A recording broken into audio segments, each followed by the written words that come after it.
You're listening to The Weekend Take. And now your host, Sean Schaefer. Hello, everyone, and welcome to The Weekend Take. I'm your host, Sean Schaefer, and with me this week is director, screenwriter, and owner of Kaleidosite Films, Kevin Martin. Kevin, how you doing? I'm great.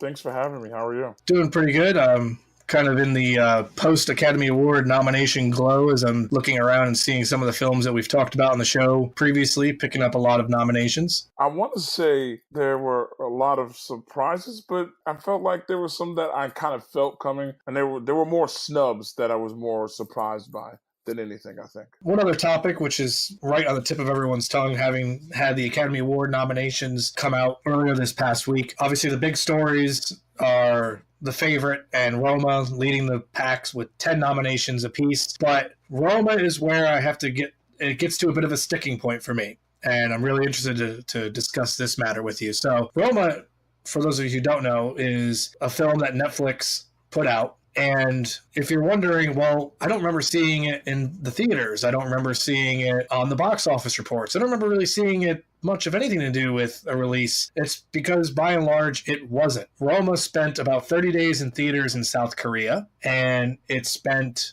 the bare minimum for eligibility requirements for the Oscars, which is 7 consecutive days at a commercial theater in Los Angeles County, at least 3 showtimes a day, with one of those showtimes being between 6 p.m. and 10 p.m. It met those bare minimum eligibility requirements, and so here it is at 10 nominations. This has left a very sour taste in the mouths of exhibitors, particularly the movie theater chains, because the kind of rule of thumb has been all along that, yes, that's the bare minimum. But what traditionally is accepted is a 90-day theatrical release window. A film would come out for 90 days in theaters to satisfy both exhibitors and studios to meet the Academy's requirements to then be considered for nomination. Roma completely diverts from this path, just by and large, just avoids the expectation is by studios and exhibitors. These same exhibitors, particularly AMC and Regal, have become so salty over it in their Best Picture showcases, which is a yearly event. You buy a pass, you can see all the Best Picture nominees. They have excluded Roma. So don't expect to see Roma in theaters anytime soon. You're going to have to watch it exclusively on Netflix. With all this going on, and let's also not forget that Netflix earlier this week became the first streaming service to register with the MPAA. Mm-hmm.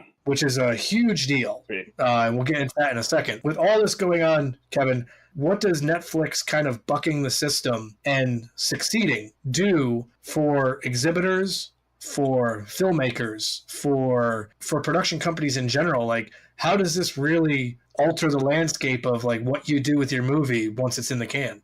This will easily, in my head, be the biggest blow to the studio system since VOD started making their own streams and their own original content. I think it might be a worse blow. When the streams were making their own original content, it was at a smaller scale. You know, Netflix operates at a loss all the time, and that's fine. But it was at a smaller scale. Here and there, you know, Prime and blah, blah, blah. Hulu was barely in existence. But now you're telling me as a filmmaker, as a guy who writes, produces, directs, and does the cinematography for a lot of things, including his own, has a new avenue in which you don't necessarily have to even come within sniffing distance of the studio. Like, I could put something that can get into a decent to mid-level festival, and Netflix, Hulu, Amazon, or somebody who might eventually join the MPAA can get to it without jumping through all the normal hoops of getting your film into it. That is a gunshot wound to the artery for major studios, because now, as a filmmaker, I know for a fact if I get something into Sundance, Tribeca, Austin, Telluride, any of those major festivals, I can jump the studio. I don't need the studio system at all. Hell, you can cut out the middleman completely now. And that's scary for them, but amazing for us. 100% best news in the world, because now, as a guy who's had to navigate that system, who has to, you know, go to a guy to go to Cinefilm, who has to pay like $10,000 to get into indie theaters in Miami, New York, and LA, and all this extracurricular stuff, there's a lot less hoops to jump. That makes it, this kind of makes me feel like when the consumer market was open to the DSLR systems and cameras, because now everyone who has the patience can make a film. It may not be the best looking film, but now you can try. It opened up a new world of new generation of filmmakers. Now, within that, the filmmakers themselves, it opens up a whole new world of where you can go with an idea that you're creative with, and you don't have to go to Universal and those big dogs. You just have to show up, get a film that's good enough to get into a festival that's of note, and then wait for them to come and get you. And then if it's really good, they'll put it in specific places just for them to make it. But now that Netflix is MPAA, you get them picked up by Netflix. That's all you need. That's amazing. If I'm in the studio executive, I'm pulling out what little hair I've probably lost over the last decade. But as a filmmaker, for myself, for you, that's amazing. I saw that and I quietly punched the air like, that's big. Now you just have to get into a good festival, pay a middleman much less than what he's worth now, because he's probably not worth that much. Get into Netflix, get into Prime, get into Hulu, and now you're there. Now, let's see if it's an award-worthy film. Where do we go from here? Like, is this the shot fired that starts the war, or do we find a way to make a compromise, meet in the middle, and reconcile somehow with the traditional theatrical exhibitors, at least for getting your film on screens in a theater? I think this is VOD crossing into enemy territory successfully, breaking through the line. That's what it is. I think there was a front. You got your South front, your North front, they're fighting each other there. It's a war of attrition for a time. And then someone breaks the line. This breaks the line because there is no way to reconcile us. And I say that because as petty as it is for the theaters to not include Roma, you understand why they don't include Roma. And that's simple, because by including Roma, you're legitimizing that this is another option that might as well be cheaper in the long run. And that's the problem. The problem is you cannot reconcile. That line is never going to go away. That line's going to get dug deeper. And as a movie chain, you're giving them the option. You don't want them to have the option. Hell, you don't want Netflix and any of them to exist because your bottom line is hurt. Someone, you know how many people I've heard say a movie, I'll wait till it comes out on Netflix. I'll wait till I see it on Prime. So now they're feeling like, oh my God, there's so many people who have Netflix, Hulu, Prime, all of these things. And guess what? Now, if you write something or you make something or produce something, some filmmakers' first thought process is, let me go VOD because it might be too expensive to find a distributor. The hurdle is lower now. So, of course, I get why they don't do it. They don't do it because it shows them an option. But the war, this war is only going to get worse. As much as I love going to the movies, this is bad for movie theaters. And in a way, I don't see how they win this war. For sure, it's not the shot. This is them breaking through the lines and heading toward the Capitol. And they've got a lot of weapons. And I don't see how movie theaters protect themselves for long from something that's been kind of looming for the last decade. Looking at this war now, okay, so they've broken the line. Are movie theater distributors, are they smart enough to retreat or wave the white flag, or do they fight until every soldier is dead on the field? I think they fight till there's no one standing. The problem is, with many things involving technology,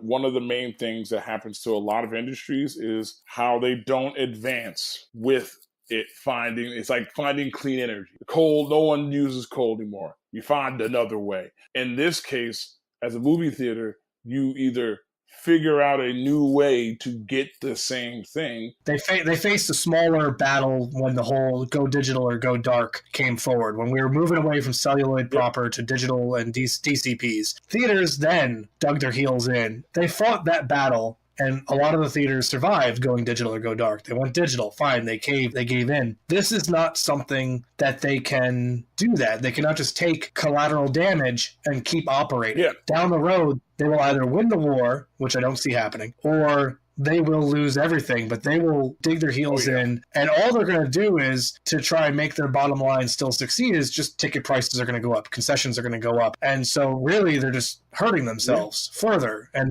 they're digging their own grave at this point. And there's nothing in movies past and movie industries past in terms of these theaters that makes me think, as you said, that they're going to be like, okay, let's try to figure out a way to fit into that. Nope, they're not going to. And by the time they realize it, it's going to be too late, and they're going to start closing chains. It's unfortunate, but if you're not willing to change with the times, progress is progress, no matter what. And if you're not willing to accept that progress, you're going to be by yourself looking around, looking like Mr. Monopoly for the rest of your days when it's all said and done. So that wraps it up for us here at the Weekend Take. I want to thank Kevin Martin for coming on and being our co-host this week. Thank you for Kevin and all the great insight. Thank you for having me. Hope to get on here at some time later on in the year and do this again. Be sure to follow the Weekend Take. We're on Twitter at Weekend Take. We're also on Facebook, YouTube. You can also check us out on iTunes, Stitcher, Google Play, and a number of other platforms. One last time, Kevin, hit us up with some websites to check you out at. So you can catch film production stuff, Kaleidosite Films, all one word.com. That's KALEIDOSIGHTFILMS.com. That's where my production company for music, 3143 artist management. The website is 3143mgmt.com, all one word. And you can find those same things on Instagram, and you can find me on Instagram at codename_Leon, as well as on Twitter. So that way, when you go look for me, send your hate mail there. Well, thank you, Kevin, for that. And so once again, I want to thank you all for tuning in, and we will see you all next week. Have a good day. You've been listening to The Weekend Take. Be sure to subscribe on iTunes and Google Play and follow us on Facebook and Twitter.